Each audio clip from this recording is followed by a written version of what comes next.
Hello, I'm Rod Monte. I'm Cody. And we are the Movie Reviewers. And today we'll be talking about horror movies, looking at what it means when something is inspired by, rather when it's based on true life events, okay? And we'll be looking at various horror films today, including Amityville Horror, Psycho, Exorcist, Jaws, and a number of other little goodies for you. So we thank you for being here and joining our conversation today. We're going to start with talking about what does it mean when something is inspired by versus when it's based on, because films do this all the time. We know that films say something is inspired by a real life event versus something that is based on that event, okay? And we got to talk about what the real difference is between the two. So, I mean, Cody, what are we talking about when we say something's inspired by? Basically, the directors and writers of the script say, well, this sort of happened, so let's try to twist it into what we need. I mean, so what would be, if you're going to talk about a movie, if we talk about a horror movie, when you're looking at a horror movie and something is inspired by, what would basically be, how would you recognize it was inspired by? How factual no movie's factual. So how factual does it have to be exactly? Oh, it doesn't need to be factual at all. It just needs some sort of reference point, like the movie The Strangers. It says it's inspired by real events, but what happened did not happen in that movie. Right. So, if it doesn't happen in the movie, then, but isn't that true with something that's based on them? When a director or writers say this is based on true events, then they'll try to include one part that's actually true from that story. So what would be the truth? What is the truth? Because, you'll get a movie that's inspired by, like a movie like The Conjuring, okay?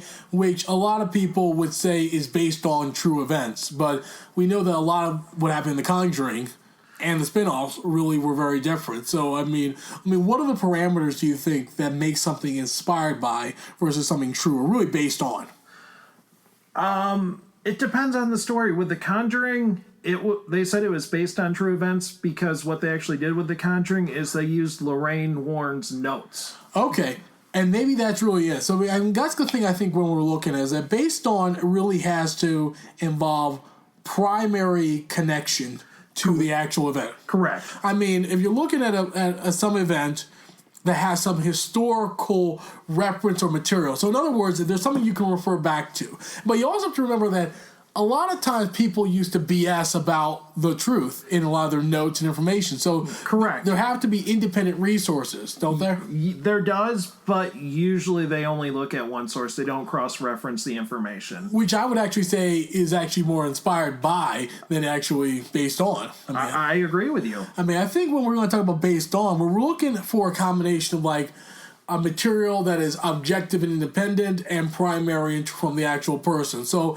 one thing that makes some of these films interesting, and what's interesting, we're going to get into talking about Frankenstein in a second, because Frankenstein and why that's such a extraordinary horror film is that it actually plays with that formula, where Todd Browning almost does a parody of it before those things existed, where he does a parody of inspired by and based on, because it's supposed to be about with notes and things, it's supposed to be the notes of the scientists and everything.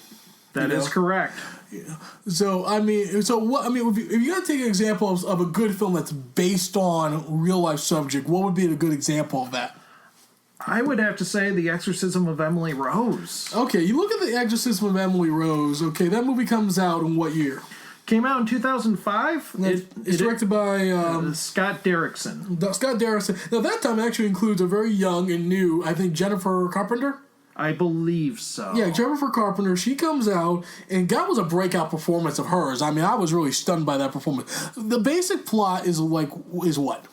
It is the true story of Anneliese Michael, who lived in Bavaria, West Germany in the 1970s.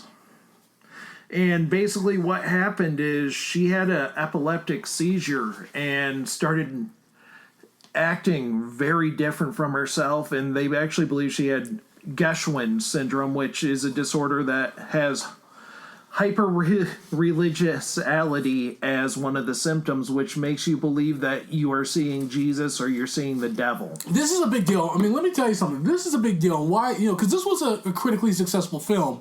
It made modest money, but what's important about this is that it's based on and inspired by films like The Exorcist, which were grounded in some sort of reality of a true life event. And The Exorcism of Emily Rose is important because it actually was one of the most documented exorcisms in, I think, maybe world history. Is that right? That is correct, because it was documented by both the priest that was involved, her family, plus multiple doctors. Yeah, including psychologists, etc. Your wife will be happy about that.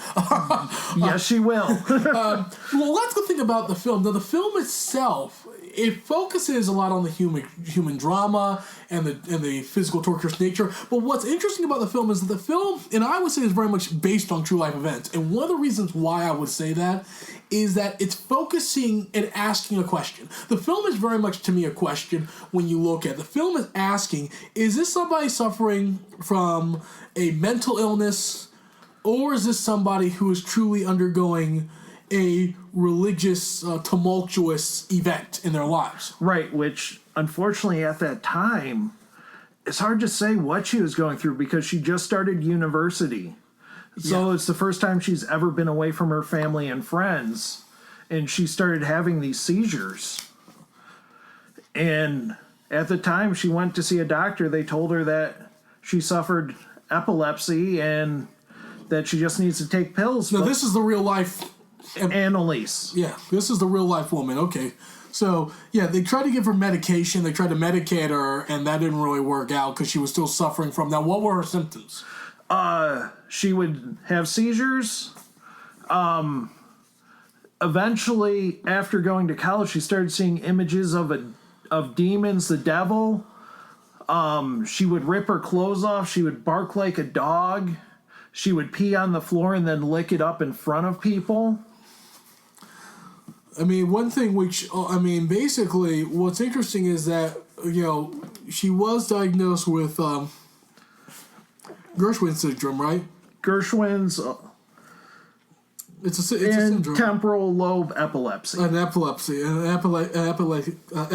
disorder. But the medical doctors at the time didn't agree, actually, over her symptoms, if I remember correctly. They did not. The doctors were in complete disregard of what the neurologist suggested, saying that she had another underlying disorder and they wanted to run more tests, but Annalise's family, being highly religious, refused to have her be tested for additional things. Now let's talk a little bit, because ultimately her family, which was a Catholic family, if I remember correctly, right? Yeah, I believe so. Yeah, the family was Catholic, and they did turn to the church, okay? I mean, the one thing is that let's talk a little bit about exorcisms, because I think when people hear the word exorcism, it conjures all types of crazy images in their mind about rituals and the film The Exorcist. But let's actually talk about what an exorcism actually is like in real life, okay? All right, let's talk. I mean, what is an exorcism? It is basically a approved priest that goes and evaluates somebody after getting notes from doctors, from psychiatrists, saying this person is showing no symptoms of any medical disorder. Then they actually go in, get approved by a local bishop, and then they actually perform the exorcism based on the ancient 1673 text. Okay. Which is completely in Latin. Well, the big deal is that, I mean, something that people kind of forget when it comes to mental illness is that alienation was one of the root causes of mental illness at the time before psychology developed into a proper disciplined field. Is that it was believed that you were alienated from your soul. And so people, one thing to keep in mind is that priests did serve the role for centuries of being medical doctors, essentially. They, what was seen as a medical or mental illness was considered to be really a separation of mind, body, and soul from each other. That you actually were seeing the fracturing of all three pieces from one another. I mean, something to keep in mind. I mean, exorcism obviously has been exploited by films to a outrageous extent, but it's done under very, very narrow circumstances, and it's always done with a full medical team. Full medical team, at least 2 priests, and they have to document everything. They have to do recordings, and they have to write journals after each exorcism attempted. Okay. So they go to the priest, who they give the permission, if I remember correctly. Yes. To do the exorcism. Now, they've done a lot of exorcisms. I believe the people who did the exorcist for the actual patient. They've done. I think they've done a few dozen. Ernest Alt is a unique individual. Well, talk about him. Wait, who's that? He is the priest who told Annalise that she did not look like an epileptic. Right. And this priest basically has lied. Really? What? Talk about this. What do you mean? He says he's performed literally dozens of exorcisms, really? But there's only proof of 5. Okay. That I can find. That you can that I can find documentation on. Okay. So, Annalise, she does undergo the exorcism. Do we know the results of what the exorcism involved and what happened to her? Yes. Actually, he was joined by a local priest at the bishop's behest by the name of Arnold Rentz. And there is no proof of him performing an exorcism before this. He was just the local priest that the family trusted. Right, yeah. They performed over 67 different exorcisms on her for over 10 months. You're kidding. 67 on the actual woman? On the actual woman. On Annalise? On Annalise. Jeez. Well, okay. And there was a belief that she was possessed not simply by demons, but by specific evil figures like... Hitler. Okay. Nero. Hitler, really? Okay. I'm wondering, yeah. Hitler coming back in a young woman body in the 70s. Okay. Wonder if he get reelected in the current German climate. Okay, wait. We won't ask that. That's West Germany, so I'm not quite sure. Well, we won't ask that. We definitely would not ask that with West Germany in the 70s. Anyway, But the result was she ended up dying because of dehydration, malnutrition, and starvation because she refused to eat food. And it is questioned about who failed to give her water. She died in what she died? She died. Actually, I think she died the year I was born. She died in 76, didn't she? Yep, July 1st. Okay. 1976. And what happened? I mean, here's the thing. They perform. That's a good question. I think something that a lot of people would ask. Like when you have somebody does an exorcism and it doesn't go their way, and the results are in this case fatal. Now, most exorcisms, let's be very clear, also are not fatal. Let's be very clear. They are not. They are very rare. Like we said, there's a full medical team typically on standby for these things. So let's be because we want to be real. Whether one accepts the veracity and logic of exorcism or not, it doesn't really matter.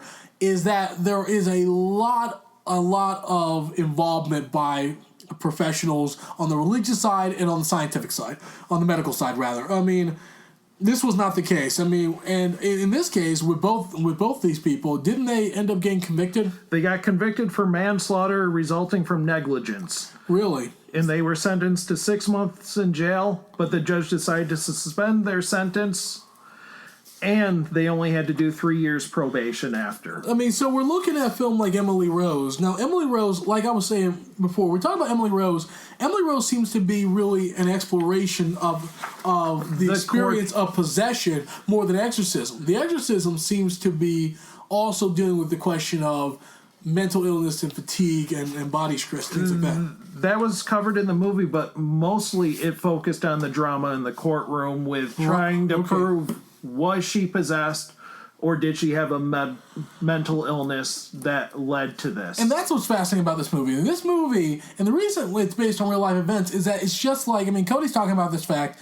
You're talking about the fact that it's not just about the spiritual nature of exorcism and possession, but it's also talking about how do we as a society respond to it from a legal standpoint, from a social standpoint, from an emotional standpoint. It's not really asking spiritual questions as it is talking about how do we as a society respond to how we treat this event and how we treat this novel. And should there be consequences for the people performing this? And that's a big question because we see that a lot with like doctors and things like that. If they botch something, Yes.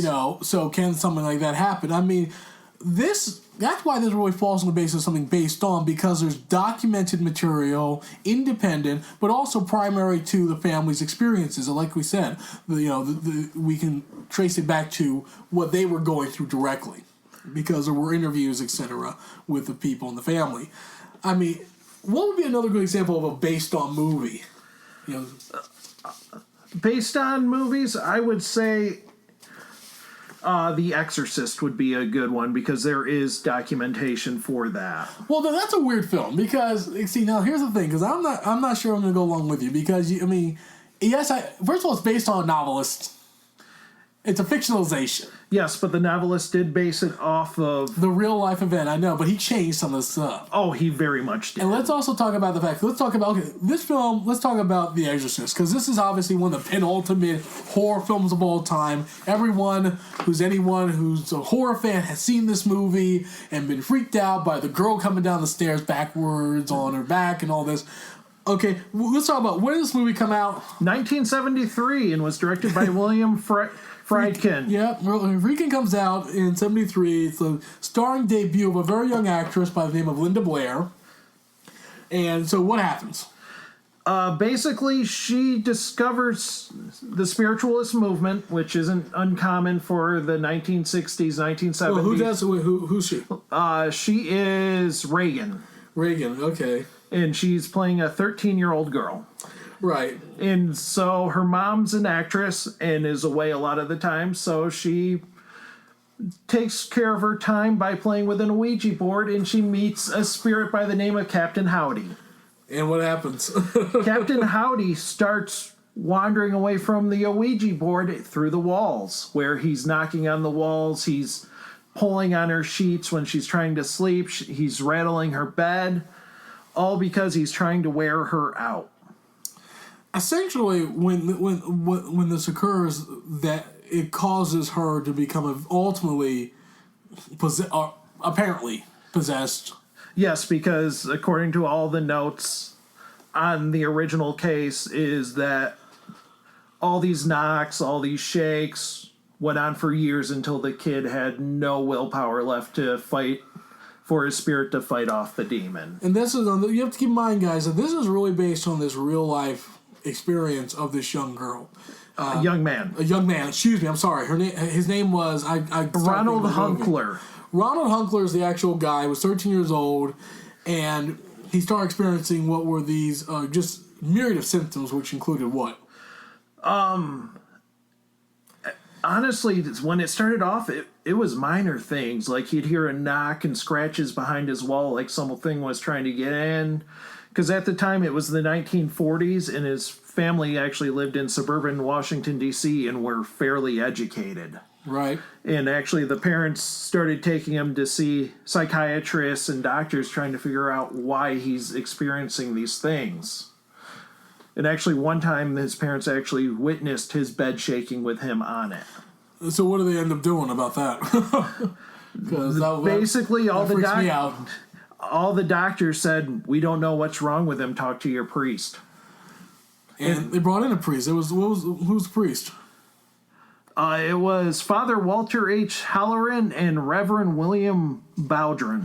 Now, what's interesting, this time period, we're talking, because this takes place when? When did this actual event take place? 1940s. Takes place in the 1940s. Now, keep in mind, a lot of the stuff we just talked about with how exorcisms are conducted, it was a little bit different in the 40s. There was less oversight. There was less oversight, and at that time, they weren't as aware of mental illnesses. Right. At least they weren't diagnosing these kind of things at that time. Now, they did perform the ritual. This was a Jesuit priest who performs a ritual of exorcism. And how did that end up going? Things did not go well. Okay. The boy's health just kept failing, and the medical staff on hand said, "You cannot continue this. We need to get him to a hospital now." I mean, there was a belief by the priest and the reverend that, in fact, that he was possessed by more than one person. Over 10 different demons. Over 10 demons, right? Okay, and basically, did he survive the exorcism? He did survive. He was actually admitted to an Alexian Brothers facility, which is a Jesuit-run facility. Okay. And the day after Easter is when the boy started having random seizures in the hospital bed, and he believes that he saw St. Michael come and banish the demons from him, and ever since then he's lived a normal life. Okay. So this is basically the basis for The Exorcist that comes out as the basis for the book written by, William Peter Blatty. Okay, so Blatty writes this book based upon what? What does he use as his reference point? He uses the reference notes from Father Walter H. Halloran and Reverend William Bowdern. So here's the thing. This is where I get into it, okay, and why I question whether or not this is, when we look at the movie. The movie comes out in 1973, starring Linda Blair. They changed the gender, one. Secondly, they fictionalized some of the key aspects of the demonic possession. Yes, very much so. And the focus is not on... And he omitted all of the information from the doctors and all their notes. Yeah, okay, so there's none of the medical side to it. It's almost totally wholly focused actually on Blair's experience and the horrific torturing of this child by the devil. Yes. But now it also is a psychological drama because it's also about the psychological terror of destroying faith of the actual priest. Yes. Because you have, in the story you do have a reverend, you have a priest. Yes. And basically Blair's character by the name of Reagan, right? Reagan. She's possessed by the devil, and the devil is playing head games with everybody who comes in contact with him or her. Yep, always tells secrets. Yeah, telling secrets, but also undermining faith. I mean, it seems that the film itself is much more focused on less about the exorcism, less about the documentable parts of the experience, and much more focused on the power of the devil through possession. I mean, they call it the exorcism, but the film is really about possession. It is. The exorcism serves as kind of a vehicle to talk about the possession, allow the possession to play out dramatically in the film. And it also deals with the priest's struggle because he's really struggling to believe in God because he's had exorcisms go wrong. And that's the other thing, is that the film itself really focuses on crisis of faith and power of evil. I mean, the film really has that question then, to what extent the film itself is asking, at least in my view, a question. It's asking a question of how successful has the church been in confronting evil? Right. And to what extent does it still commit to that, despite the crisis of faith that the church has had again and again? I mean, I think it's like, in other words, there's almost an elusive element in the film, even how it's shot. I mean, we look at it. Oh, yes, I very much agree with you.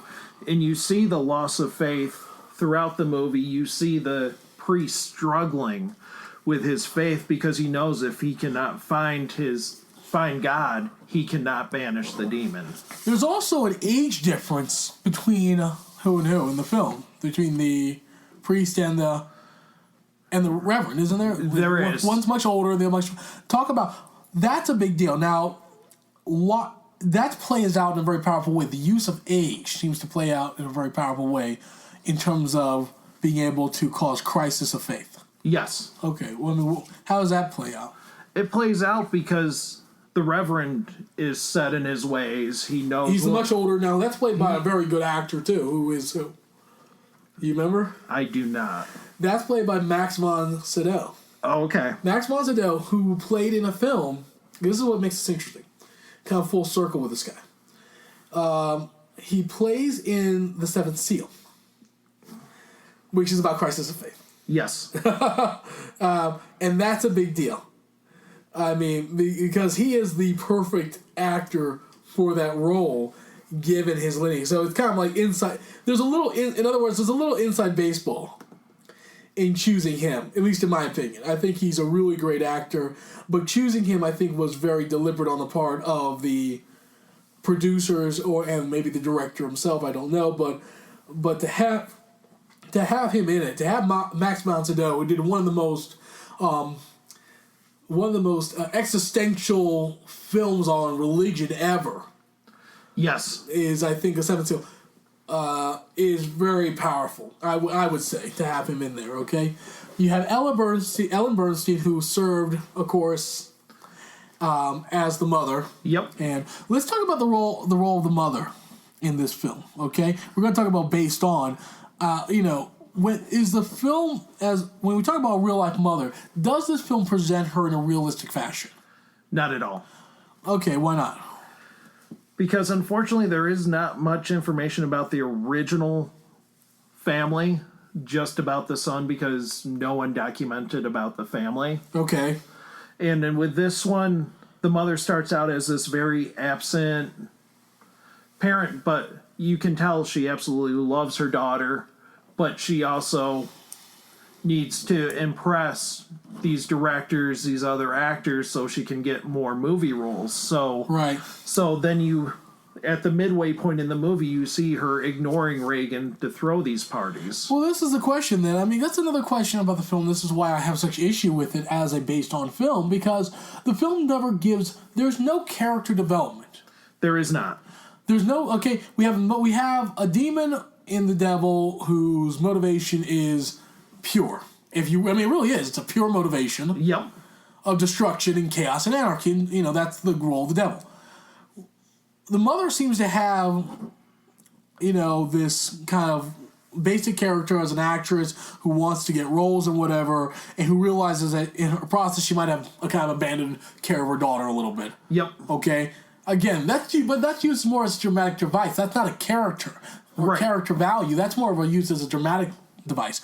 Also, Regan, does she actually have a character? Are there background? Are there things we get to know about her? Not really. No, she's a flat. That's the other thing about the film that I think is to me highly. And I'm not gonna say it's problematic. It's just but it's a choice. The choice was to make her a blank slate, and the reason to make her a blank slate was so that we could impress upon the character our own experiences.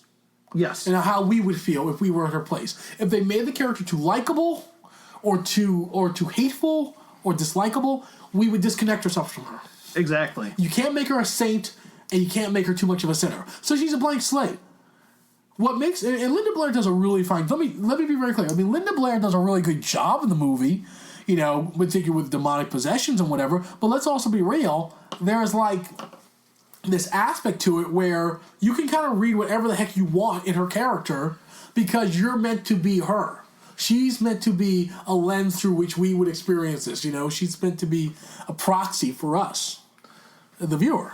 Right. I mean, the most character development we get are from the priest, and not even then. It's not really the priest. It's the young guy, right? Yeah.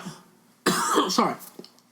So I'm not sure you're gonna say one can really say based. Also, let's take a look how it's shot. Let's talk about how it's shot. We're gonna look at film techniques in this podcast. We gotta look at how a film is shot. Is it shot in a realistic way that really is reflective of what that experience would be like, or does it take such dramatic license to the point that it separates itself from reality, from the reality of the time period? Okay, one thing. Let's start with first gender switch. Why make it a girl? The director actually said he wanted a girl because it would be improper for a boy to hump a crucifix. Wow. I can't believe that you'd actually say that out loud, but whatever. Okay. So, boy, that's freaking Jesus. The other thing that we have is that, but also, let's talk about another aspect to it for the film viewer. If you make it female, a girl, it also makes it more what? The aim is more emotional. It's more emotional. She's more pure. She's more innocent. Everybody wants to protect the little girl. There's that total gendered, biased element to the character. Right. Which also speaks to the film itself. The film is predominantly not meant for female audiences, but meant for male audiences. At least I would argue. Honestly, it was designed as a date movie. Well, for guys. Yes. Only guys would say that was a date movie. Right. No woman is going to be like, hey, I want to go see this movie. It's a really good date movie. No. Okay, let's also say the time period is not the 40s. It is not. It takes place when? In the 70s. It takes place at the time the film is done. So it contemporizes the time period. changes the gender, and let's again talk about how it's actually shot. He shoots it with lens filters routinely. Yes, especially in the director's cut. Yeah. Okay, let's talk about, first of all, what do we mean when we say lens filter? What are we talking about here? Using different lighting effects, actually using different cameras, like he uses a wide-angle lens quite a bit. Yeah. He also uses a lens that allows for defocus. Yes. There's a lot of defocus shots. Also, the way it's shot is that it's rarely, for the second half of the movie and the back half, it's almost entirely shot at night. Yes. And it's also never clear at night. Never. It's almost entirely shot at night. It's never clear. It's foggy. It uses the effects of environment to create a demonic type of setting. Yes, especially with the use of the fog on the staircase. That's what I was exactly thinking about, right? And, and of course there's foreshadowing, and plus there's foreshadowing in that too. Oh, there's foreshadowing throughout that entire movie. So, and that's the thing, is that the film is setting up an experience. It's a very effective experience. I mean, yes. It's a horrifying film. If you haven't seen the film, totally check it out. I found the film incredibly disturbing, and that's not a bad thing because it's meant to be disturbing. But the film is meant to be more dramatic than it is meant to be accurate. It's done a lot for effect. And I definitely recommend, if you see it, see the director's cut. I mean, and that's the thing, is I think this is much more inspired personally. Now, the book, again, I could see being based, but for me, the way he shoots it, the time period, the gender switch, the settings he chooses to emphasize and focus on, okay, the events he chooses to focus on, and he adds in. The most famous scene in the movie is complete horse crap. Oh, yes, very much so. Okay, one of the most famous scenes, and we're not going to try to spoil these movies too much, guys, okay? There's probably a little slight spoilers, but we'll try to keep it relatively spoil-free if you've not seen this movie. But do check it out. But the contortions of the body, yes, are horrific, of the child, and they are frightening to the point that people actually thought she was possessed, and they were actually sending Bibles to Linda Blair. They were. I mean, and actually priests were banging on her door quite a bit, trying to perform an exorcist on her. Okay, so when we talk about, and this is a good transition opportunity to talk about inspired by, and let's get into that. So what's the definition exactly of inspired by? I mean, what are we dealing with there? Inspired by, basically, the definition is some event happened, and so they're taking whatever they can muster, basically, to create some story to put it around. It sounds more, I mean, when we talk about inspired, usually we're talking more of a concept piece. Yes, very much so. I mean, that's typically what we're dealing with, is it's a concept. You know, they'll take an event and they'll latch on and they'll create some sort of theme or idea or, again, concept, or they'll just use the event itself as kind of a MacGuffin. Yep. For the basis of the event.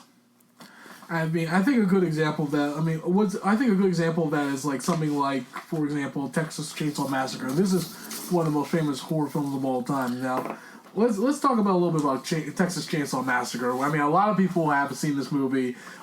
It still gets a lot of remakes and sequels to this day. Yeah, and they're actually working on the new one right now to be released next year. So let's talk a little bit now. This is actually based on, first of all, let's talk a little bit.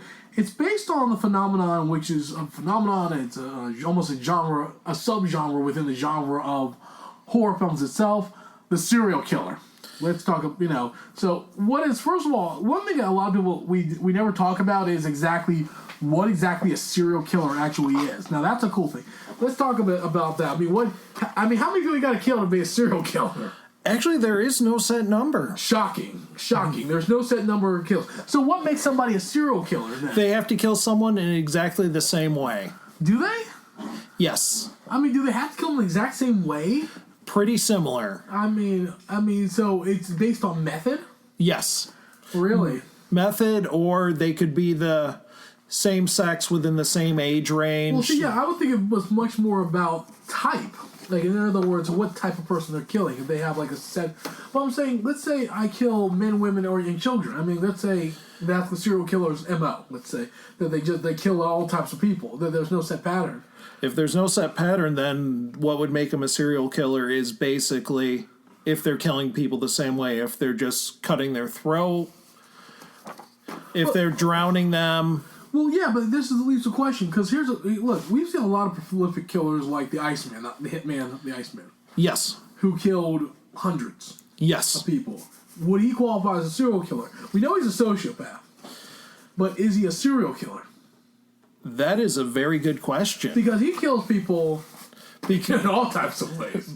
He shot people, he beat people to death. And Roy DeMeo. Let's talk about Roy DeMeo. Roy DeMeo, of course, was a mafioso in the 1980s who killed dozens of people. Yes, for money. For money, but he killed dozens of people. Yes. And then disintegrated their body in vats of acid. Yes. I mean, is it a body count? I mean, you talk about the fact that it's the same type of killing, but does the body count make a difference? I mean, I'm just saying, one's got to wonder, if we're going to talk about serial killers, which is, the Texas Chainsaw Massacre is one of the most well-known and maybe well-respected among horror fans of serial killer films. I mean, we have to ask that question. Right. I mean, what makes somebody a serial killer? I mean, for me, there's got to be a body count involved. I think it's just that, to me, I've always looked at serial killers as people who had almost an addiction to killing. Right. A need to kill. Right. Like somebody has a need to write.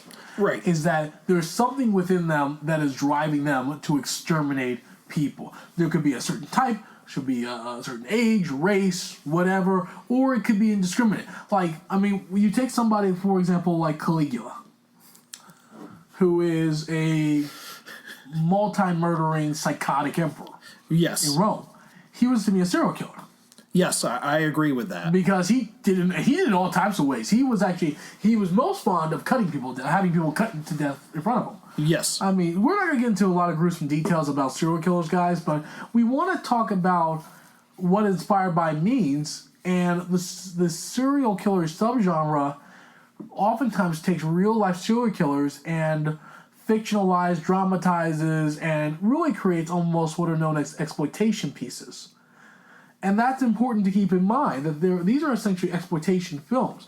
I mean, Texas Chainsaw Massacre is based upon a real life what we will term a serial killer, in that he seemed to be addicted to killing, and he did kill in very specific ways. And who was the killer?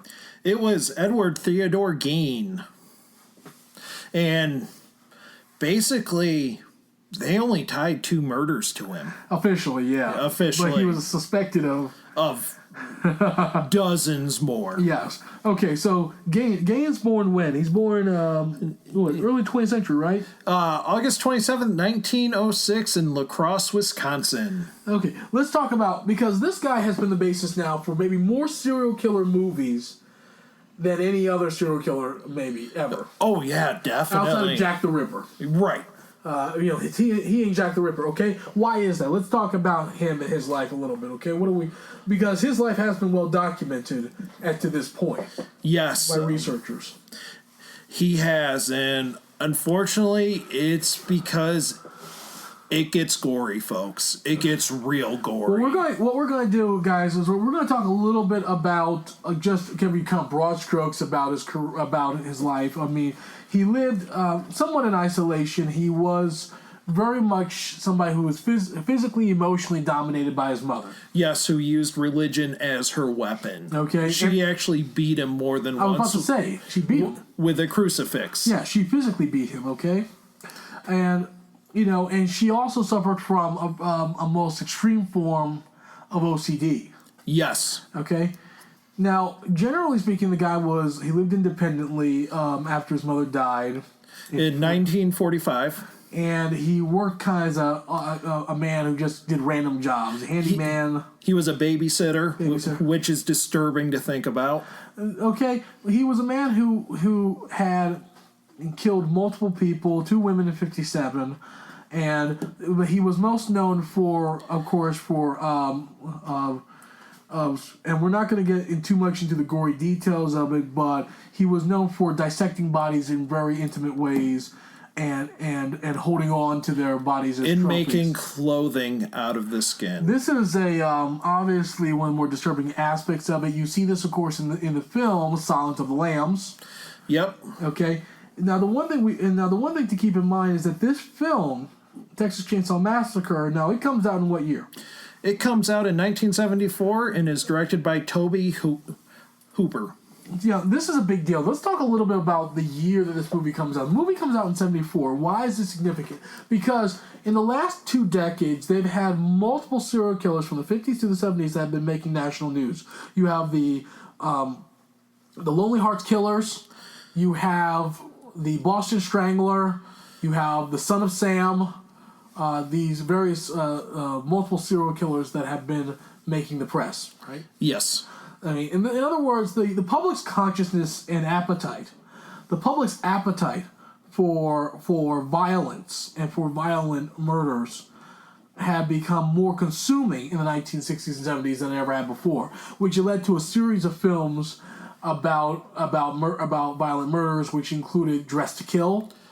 The Town That Dreaded Sundown. There was actually a Boston Strangler movie. Yeah, there was. There was also there were all the other films in the 1960s that would include things like, The Maniac comes in 80s. 80s. Okay, but there's another film that comes out with Archibald Jr. Yes, and I cannot think of the title of it. Archibald Jr. and he played a serial killer in the movie. Also, Mickey Rooney. Yes. Also played a serial killer. You can imagine adorable little Mickey Rooney guys playing a serial killer. I know it's a little weird to imagine, but yes, he really did play a serial killer. So you have more and more people playing these very violent and vile people. And so the public's appetite for them clearly grew. There's also movies like Murder in the Dark with Audrey Hepburn. Yep. Okay, where she's being terrorized by these criminals. So there was an appetite. So the movie comes out in 74 when a lot of the more low-rent horror films are coming out too. Oh, yes. Monster films. You have in the 1970s, you have films like The Last House on the Left. Yes. Okay, what else? There is The Hills Have Eyes. The Hills Have Eyes. So these were exploitive, violent, disturbing films, guys, okay, that really wanted to take advantage of this horror trend and push it to the extreme. You also had worldwide in Western Europe, horror was also becoming a very popular genre in Italian films with people like Dario Argento. And that, I mean, he actually created some of the more formidable, violent horror films, okay? And the one thing you're going to see, that horror films, particularly back in the 1930s, 40s, and 50s, were more psychological dramas. Yes, very much so. They were character studies. Or they were detective stories. Absolutely. So you see there's a shift now to totally focusing on what? Less on the killers and their motivations. And more on the killings. And more on the actual focus on the killings and the victimization. Yes. There's quite a focus on the victims themselves and horrifying the audience through the eyes of the victims, okay? And this has continued into the modern day. It became a big thing in the 1980s with movies like Halloween. Friday the 13th. Even I would dare say, I'm going to also put another one out there. I mean, a lot of people maybe won't consider it a horror movie, but I mean, even a film like Alien. A lot of people would, I know it's a sci-fi film, but it can be considered a horror movie. Basically, it's about an unkillable monster. It is. In a confined space with victims. I mean, that uses terror to his advantage as a hunter to win. Right. And that film focused on the dark aspects of a spaceship. Right. So, I mean, again, a confined space where you have a killer lurking about. So, but when we look at Texas Chainsaw Massacre, let's talk a little bit about what made the film successful and why we call it inspired by, okay? Let's look at it from both the, the story aspects and the setting aspects. All right. To begin with, it is a story about a group of friends that just wanted to go see Leonard Skinnard in a busted-up Volkswagen van. Now, this is important because, first of all, these people already show a shift in the culture. the movies at this time were focused on an audience that was much younger than the traditional audience that tended to be the focus, which tended to be people in their 30s and 40s, middle class, and white middle class America. This was kids. They never said if they recently graduated, but they weren't in college yet. Yeah, they were like, okay, post high school, but they were teenagers essentially. They were 18, 19, 20. Exactly. So that hippie, almost that coming to the end of that hippie generation. What's fascinating about that too is I think that's very important because it really, I think, shows that how the cynicism of the 1970s, where teens were no longer innocent. Right, because in the van you see them drinking beer, even the driver, you see them smoking weed. Right. Yeah. All in preparation to see Leonard Skinner. Right. In other words, there's an innocence loss. And one has to really question, I think you have to really question whether or not, why put these elements in, beyond the fact that they're salacious, potentially. Does it make them seem less innocent, or is it more okay to kill them? I really believe, knowing Toby Hooper, that it's just showing these elements as it's okay to kill them. Right. And that's an interesting thing, is that Texas Chainsaw Massacre, it's killing disreputable types. Yes. And so there's a conservatism, and this is something that we might revisit in the future, is talking about the conservatism of Hollywood and certainly within horror film genre. And there's a conservatism within this film that runs throughout it, is you're seeing people who are not particularly intelligent. Not at all. They're young, they're disaffected youth who have no real, they're kind of rebels without a clue. Right, and they have no skills because... No value. No values, no skills because they pop a tire, they don't know how to change the tire. Right. Now let's keep in mind this. The Texas Chainsaw Massacre, it was produced between 72 and 74. It was produced on a minimum budget. It really was almost an independent filmmaking type of experience. Very much so. Okay, the film itself would not be made by any reputable studio. Reputable studios would not start making these types of films regularly until the 1980s, and they became even more wildly popular by the 2000s with what is today termed torture porn. Yes, okay, that's a new term. Right, that's a modern term. Some people may say this is the earliest iteration of torture porn. I'm not sure I go that route because I think this film is more experimental. Yes, very much so. Again, I have big problems with its messaging and how it treats its victims. But there is that element. Now, it's based on Ed Gein, and it's based on the collection of Skin Collection, basically, yes, as trophies. Yes. And so there's an exploitive value. Talk about the notion of exploitation in this movie.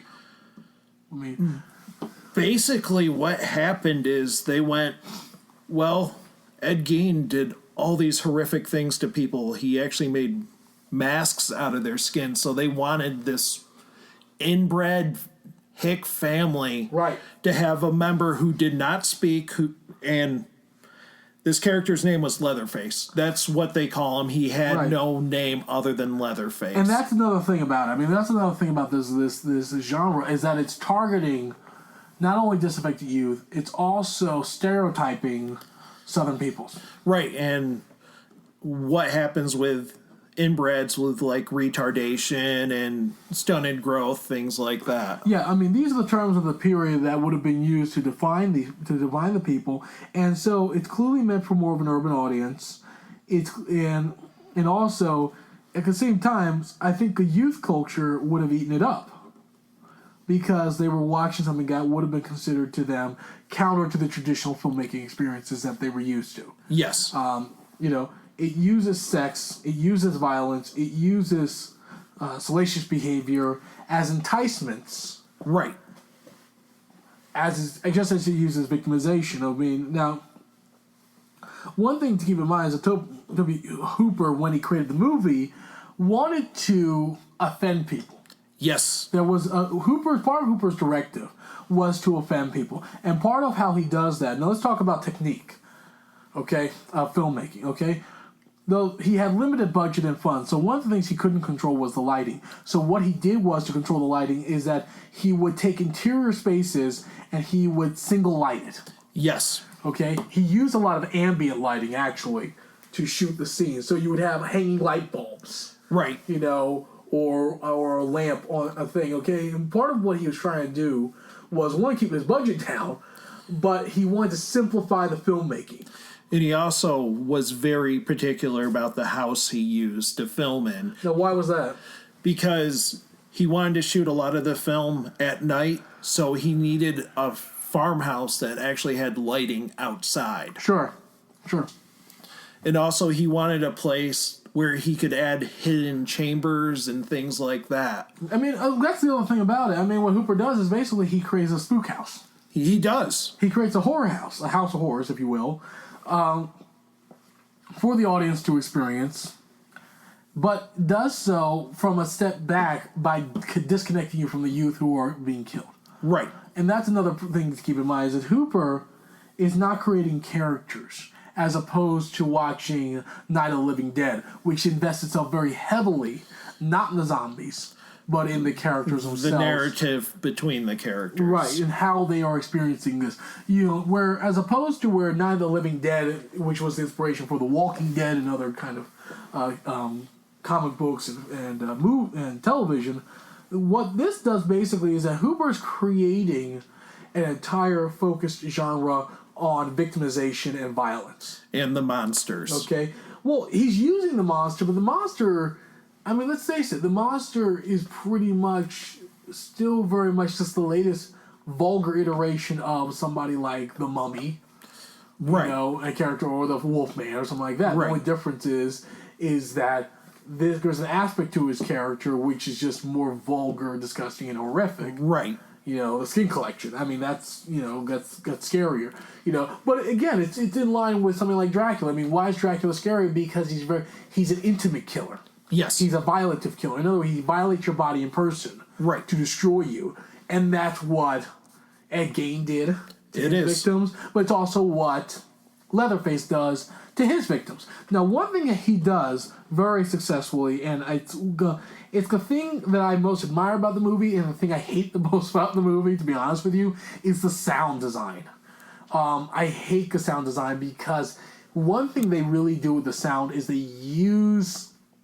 they amp up all the items of death to an 11. They ratchet it all up. Yes, and they actually cut out all the other sound. And they do. What they do is they take out a lot of the ambient noise, they ratchet up the sound, or they artificially create the sound. For example, there's one scene where he has the, what's it called, like a big, not mallet, but like a big hammer. I can't think of what it's called. And he hits, this person opens the door, and he hits them. Yes. And I'll never forget the sound, the crack sound. Yep. And it's one of the most disturbing sounds I've ever heard in a horror film. I've seen tons of horror films, as you have. And it's not the violence of the scene that does it for me. No, it's the sound. It's the sound. He uses sound in combination with imagery. And this is an old film technique where sound can be more destructive and horrific than image. Right. Okay? You see that again and again in filmmaking, where the sound implies a horror beyond what you could ever imagine in the image.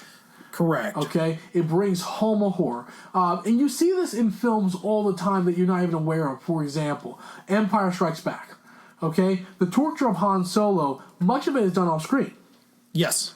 And that's important because we imagine the pain he's enduring through the sound. Just as we imagine the death through horror film. And horror films become probably some of the best sound mixes in any other film genre. Oh, I agree with you, definitely. You can see the progression from the 1930s on. Because music gets in the way of that, quite frankly. The mixing of sound to create, and again, it's not a realistic experience. That's not really the way a man would die and how he would sound. What it does, it creates a filmic moment to bring the horror to you. And that's a kind of an extraordinary achievement of the film. It's not my favorite film. I'm not going to lie to you. I actually don't like the film for a laundry list of reasons, okay? I recognize its value. I've never liked the film, I won't lie. I find the film just monotonous. I mean, for me. It's not as clever as like a more modern film which takes its cues from it. For example, Don't Breathe. Right. Don't Breathe takes a lot of cues from Texas Chainsaw Massacre, but I think it's done in a much more intelligent, clever way than Hooper does. Now, part of that is Hooper's budget. Right. But I also think there are limits on Hooper's creativity. I'll be honest with you. Very much so, You know. because I know for a fact he told Gunnar Henson, basically... Well, who's that? Gunnar Henson actually plays Leatherface. Plays Leatherface, right. Who does not speak at all in the movie. Right, he's a silent killer, which is not a... You know, that's... He's also the only person in the film who you don't see his real face, because he always has someone else's face on over his. Right. But basically, Tobe Hooper said, think of something creative. Here's a chainsaw. Right. There's a lot of improvisation in the film, and again, that's why it's inspired, because the film very much doesn't care about Ed Gein. It's using the public's fascination with Ed Gein to exploit events. And actually, the only two things of Ed Gein actually inspired Tobe Hooper to film Texas Chainsaw Massacre this way. It was the use of him making the masks. Right. And it was also him making furniture out of the bones, which you see during the dinner scene. Dinner scene, right, in the film. Again, we're going to try and keep the spoiler light, people, but this is something that does occur.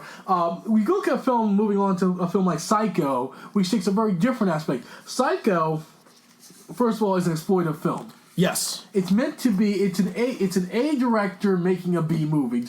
You know, it really is. It really is. Okay? I mean, Psycho also is based on Ed Gein, but we're not going to get into the graphics of it. It's focused very much on what makes a man go, quote-unquote, psychotic. Right. Okay? In this case, the root of what has made him psychologically so unstable is a couple things. It's his isolation, and it's his relationship with, in this case, his mother, but any person who has the intimate trust of a person. And that's the thing that the film is so powerful. The film it's filmed in 1959, it's released in 60, and the film for the first time does something that most films never do. The films in the 50s and 60s for the first time started to question how families can cause damage to family members. Yes. That's a new thing, okay? I mean, when you look at Psycho, I mean, the film is basically what? It is basically Norman Bates' mother just berating him because he could never be perfect enough, because she believes that since he came from her that he needs to be this perfect individual. Right. In other words, the one thing which the film does, and the film is asking the audience, is that are children meant to be an extension of the ego, or maybe even the superego of the parents? Right. You know, are we meant to be an extension of our family's will, or should we have an identity separate from that? Now, it's easy for us to say we should have our separate identities, but if that identity is not what our parents want, then to what extent do parents try to destroy that identity and replace it with something more in line with their own values?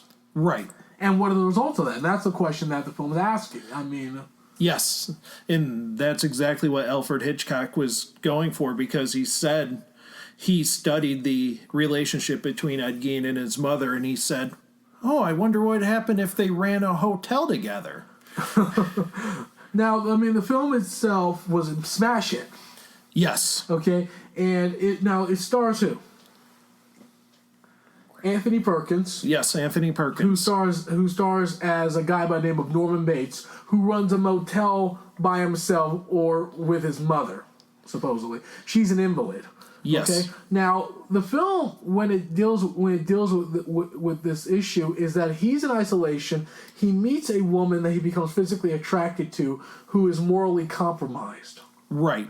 Okay, and that relationship is actually somewhat subtly depicted, because he becomes essentially kind of fascinated with her emotionally and sexually in a way that he probably has never had that experience before, and his mother rejects it and acts violently to sever that possible threat of control she wants to have over him. Right. And that's what she's fearful of, is him breaking out away from her rule. Right, and Perkins does. I mean, what's your view of Perkins? Oh, he portrays that character so beautifully. How does he do that? I mean, what does he do cinematically to get across that character? He's very deliberate with where he's looking. He's very deliberate. What do you mean? That's an interesting thing. I didn't think about that. What do you mean?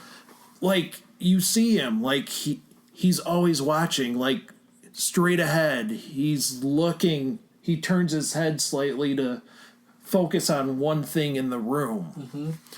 And that Why does he do that? I mean, what's that about? He does that because he knows his mother is a perfectionist, and not one thing can be out of place. Okay, so there's that OCD that we talked about is very much present within him. Yes, and you see that every time he goes into a hotel room, like, he's looking at each individual object and mentally picturing how they should be because he does not want to disappoint mother. I mean, what's an interesting element to Perkins' performance also is that we talked about isolation. One thing you see with a lot of serial killers is that they're isolated. They're socially, emotionally, physically isolated from other people. And that was true with a lot of serial killers, including Gate. What Perkins does, even though he's running a motel, not a well-trafficked hotel, but a hotel nonetheless, or motel rather, is his speech. Yes. He speaks with a kind of stilted style. Yep. As if he's not used to speaking to people. Right. And that's really important, is that the performance has to get across the isolation. Where Leatherface is very much show. Like, it's all about violence and killing. It's very overt. It's very over the top. Everything's surface. Right. It's a very surface film. Psycho does it through performances. Yes. Through character. Okay? What makes, to me, that's a much more effective film. It's inspired by, but what makes the film effective, and yes, it is an exploitation film, but what it does is the exploitation is the psychological element, not the violence. The violence is so powerful because it's ratcheted up tension through making us see this man as being disturbed. Right. Do we see this in the movie? And honestly, with the violence, it is very low key until it isn't.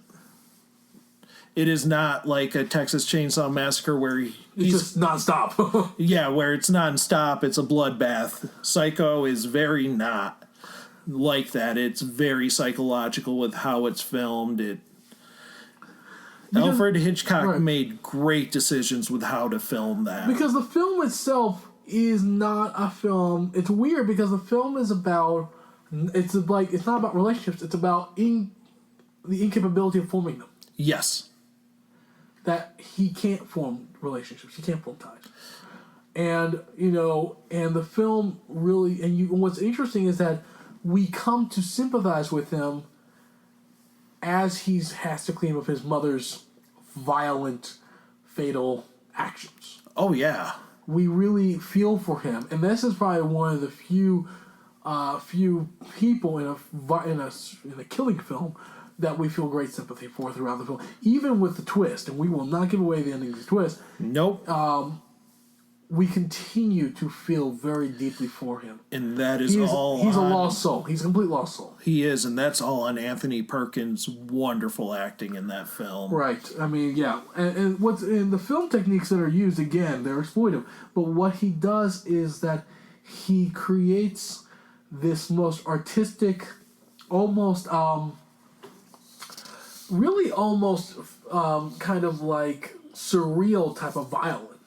Right. Because of the way he shoots it. So, right. There's a shot of a man dying on a stair, falling down, and the shot is done in such a way that, by the way, it's used, later on by the filmmaker Spike Lee. Yes.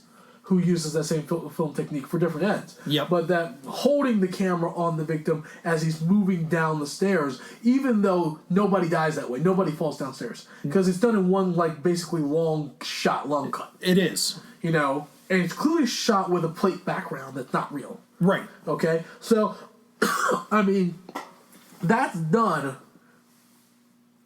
because what it does is that you're now seeing it from the killer's perspective, right? Right. That's exactly right.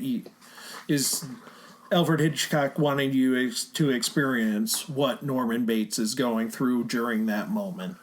Okay? Then you get a film, but, and also what the victims, that was a new thing also, is victim perspective. Right. The most famous scene that I think everybody knows is, of course, is a shower scene.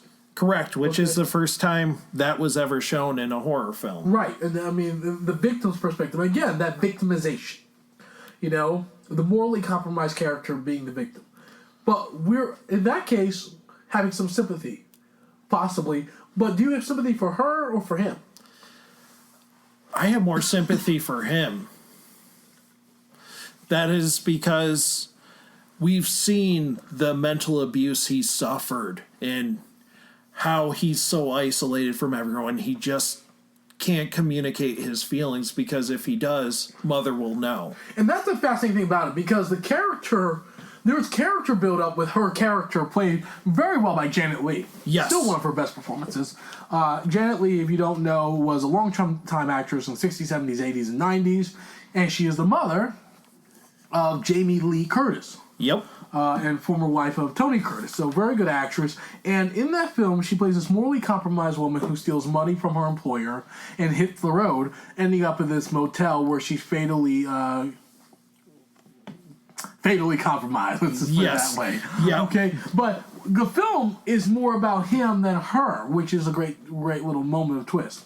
Okay, and played with. Okay, I mean, okay, we're going to look at one more film, which is the film Poltergeist. Let's talk a little bit about that film. It's one of my favorite horror films. Oh, it's one of my favorites also. Okay, the film comes out. The film was produced by who?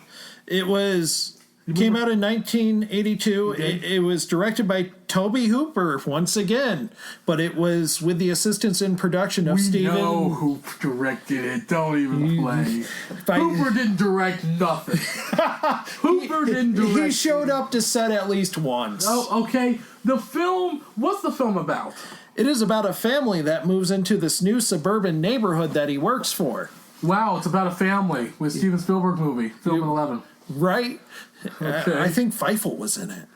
I don't know. It comes out. So what's the film about, basically? It's about a family that moves into this house where strange occurrences start happening. It starts off light with a chair that just moves across the floor. Right. So they're having that paranormal experiences that are benign. Yes, very much so. Okay. And for one thing, a lot of people really don't know what a poltergeist is. So let's talk a little bit about, again, going background in terms of inspired by, but based on. This is more, I think, inspired by. Yes, very much so. Okay. What is a poltergeist? Let's start there. I am a paranormal investigator, so I can actually discuss this. Yes, you can. Poltergeist is something that is a non-repetitive spirit. A repetitive spirit is something like at 3 o'clock you hear something walk up your stairs every day. A poltergeist will actually interact with you. It will move items. It can communicate with you. A poltergeist is most commonly known for moving items. So like you put down your keys on the counter, you turn around, they're not there anymore. They're in some random place. Sounds like a gremlin. It basically is. I mean, well, what's the difference between a spirit and a poltergeist? I mean, poltergeist, first of all, the word's German. It is. Okay, and I mean, the Geist being spirit, of course. And basically, it's like means like malevolent spirit or malignant spirit or something like that. Right, and basically the difference between a poltergeist and a ghost is a ghost usually does a repetitive motion. Like you'll hear a box move in a random room at a certain time on a certain date. Mm-hmm. You hear something walking up the stairs. It won't interact with you at all. Whereas a poltergeist will interact with you because it wants you to know that it's there. Yeah, I mean, the thing is, a spirit is much more someone who hasn't made the full transition from one plane of existence to another, and a poltergeist is one that almost rejects their own reality. Exactly. And therefore wishes to intervene into your reality, and usually in a very harmful way. Is that... That is correct. I mean, so when we look at this film was inspired by what? It was inspired by noises that was in a Seaford home in 1958, and basically what these noises were knocking sounds that this family experienced, and they actually brought in people to investigate, and no one could find an answer for why these knocking sounds were occurring. I mean, the film. I mean, the film itself. The family deals with these poltergeists, and again, we have another scenario, exploitive as heck, of a child in danger. Right. Right. I mean, by the way, now the word I wanted to talk about poltergeist, by the way, means good means actually, and this is actually the German for Poltergeist, knocking spirit. Yep. Okay, Poltern, to knock, Geist, spirit, the knocking spirit. Okay, And I believe that term was coined in like 1858. so what happens in the so this was inspired by these events, and what happens basically in the movie? Basically, the spirits start. Without spoiling anything. Without spoiling anything, the spirits realize that one of the kids can sense them. The youngest daughter Has made contact with them, basically. Yes. And how is that done? It is done through a TV. Mm-hmm. What do you think is being said there in that movie? Don't trust the TV. Don't trust it. Well, the film itself, what's interesting is that we live in an age where kidnappings of children became a lot more prolific. Yes, it was always on the news growing up in the 80s. Right. So, remember the cartons, the milk cartons in the 60s, 70s, and 80s? Yes. So, the milk carton phenomenon. So, Poltergeist, basically what they do, what's interesting about this film is that the film is less about the supernatural from that standpoint than it is basically a missing child. It's a supernatural missing child movie. Yes, very much so. Really. And so, and the film, basically is really about a mother. And this is, by the way, how I think a mother should be done, is done well, as opposed to The Exorcist. Because I think we get a lot more of the mother's experience and attachment to the child here in a fuller way than what you see in The Exorcist. Right, and then you just have the dismissive father who's played by Craig T. Nelson. Well, he plays the traditional father role. It's really rather thankless. It's a thankless role. But because the juicy role, honestly, is not played by him. It's played by Jo Beth Williams, one of her best performances. She's had some good ones.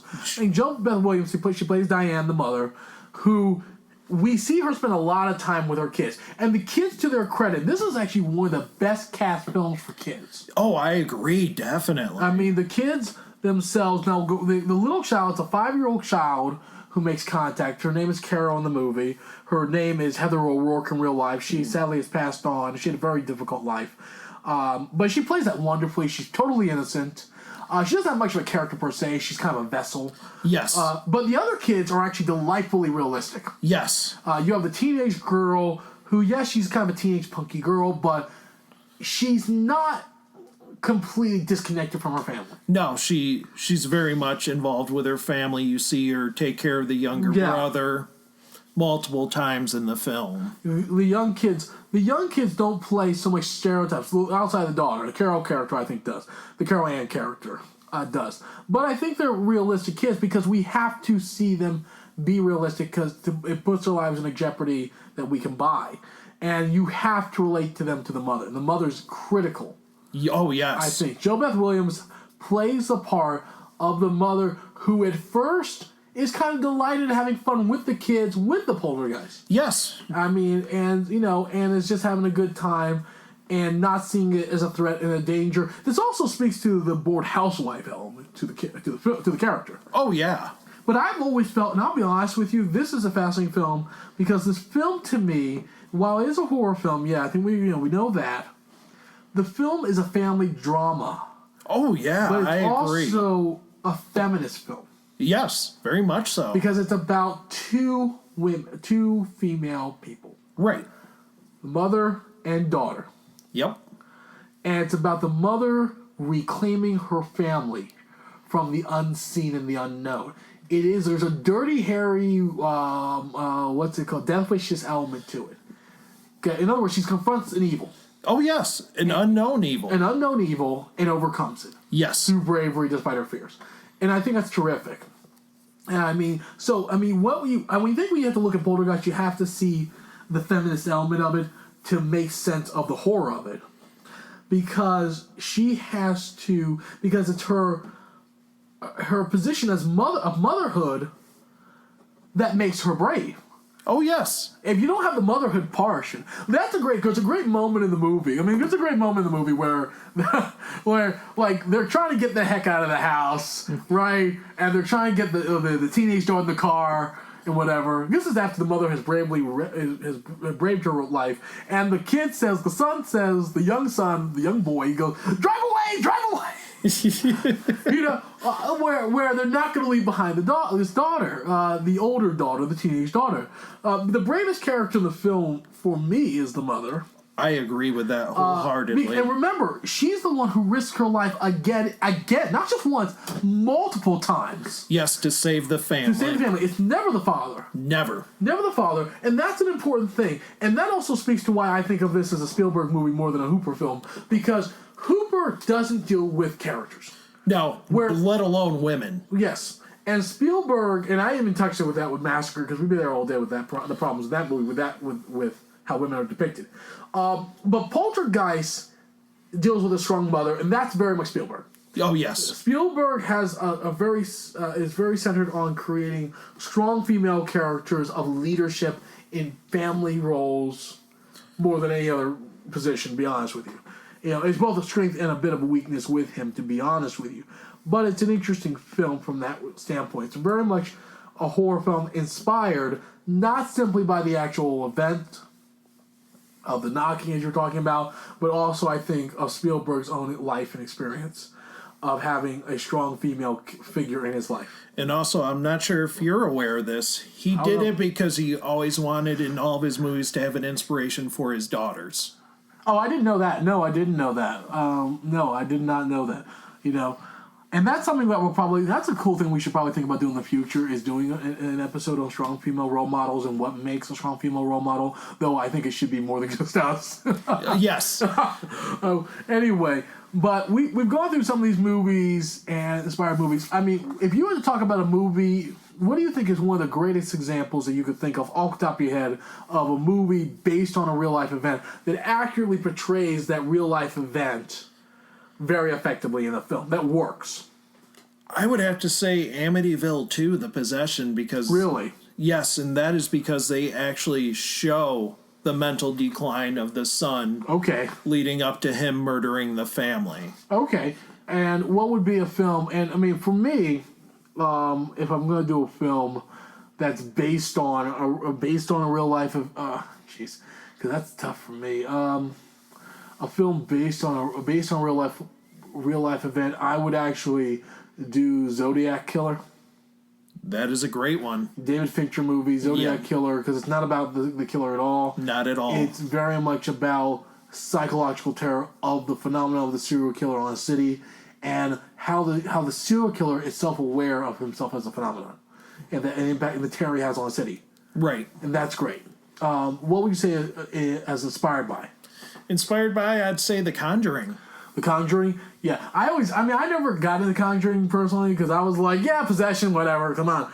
I gotta go with Jaws. Jaws is a great one. The first blockbuster. I know a lot of people may not see it as a horror film. I totally see it as a horror film. I think the tension's fantastic. It takes exploitive, absurd situations, super giant shark eat people. But it actually happened. Yes. And so it's inspired by film. I was certainly worth checking out. If you've not seen Jaws, totally take, great, as I call it, a great pizza and beer night.